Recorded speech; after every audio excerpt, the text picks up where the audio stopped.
Inilah ayat-ayat penghancur sihir dan santet yang perlu umat Islam ketahui. Di dalam Islam, sihir dan santet merupakan perbuatan syirik yang dilarang dan berbahaya.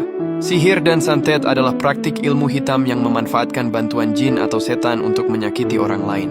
Dalam Islam, praktik ini termasuk dosa besar dan syirik menyekutukan Allah. Namun, Allah Subhanahu wa Ta'ala telah memberikan perlindungan kepada hambanya melalui Al-Quran dan doa. Ada beberapa ciri-ciri orang terkena sihir dan santet menurut Islam. Yang pertama, yaitu mengalami gangguan fisik seperti mengalami sakit yang tidak bisa dijelaskan secara medis, seperti sakit perut, sesak napas, atau nyeri di bagian tubuh tertentu.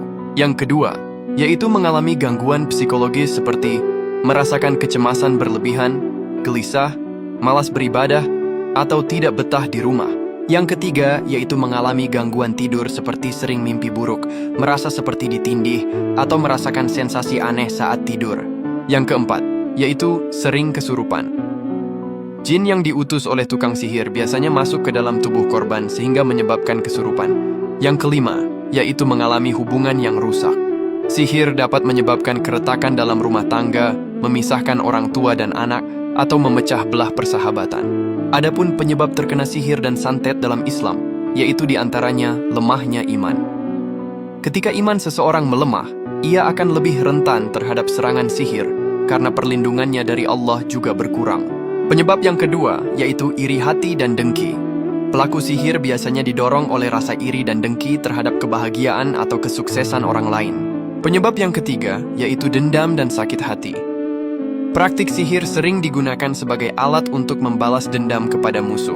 Penyebab yang keempat, yaitu kelelahan batin. Kurangnya zikir, doa, dan ibadah bisa membuka celah bagi setan dan jin untuk mengganggu. Dahulu Nabi Muhammad juga pernah terkena sihir. Peristiwa ini diriwayatkan oleh Imam Bukhari dan Muslim, di mana seorang Yahudi bernama Labid bin Al-Asham menyihir Nabi Muhammad dengan media rambut dan benda lainnya. Sihir tersebut membuat Nabi merasa gelisah, seolah-olah melakukan sesuatu padahal tidak. Atas petunjuk Allah, dua malaikat datang dan memberitahu Nabi tentang lokasi buhul sihirnya yang disembunyikan di dalam sumur. Ketika buhul sihir tersebut ditemukan dan dibukakan, Allah menurunkan surah Al-Falaq dan An-Nas. Setiap kali Nabi membaca satu ayat, satu simpul sihir terlepas, hingga akhirnya beliau sembuh dari sihir tersebut. Berikut adalah beberapa ayat dan surah Al-Quran yang sangat efektif untuk melawan sihir. Yang pertama, yaitu surah Al-Falaq dan An-Nas.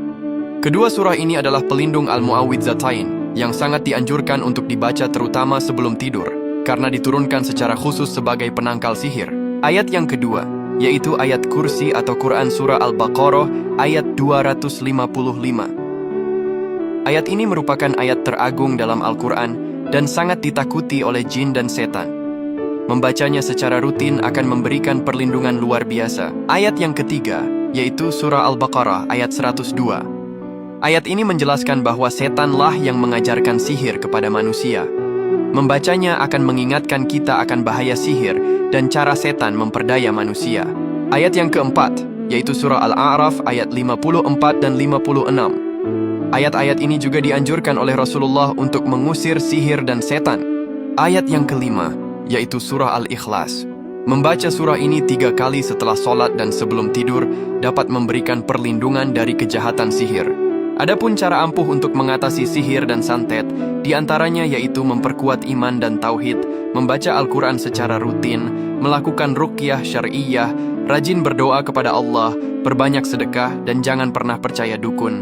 Mendatangi dan percaya kepada dukun adalah perbuatan syirik yang bisa membuat ibadah tidak diterima selama 40 hari.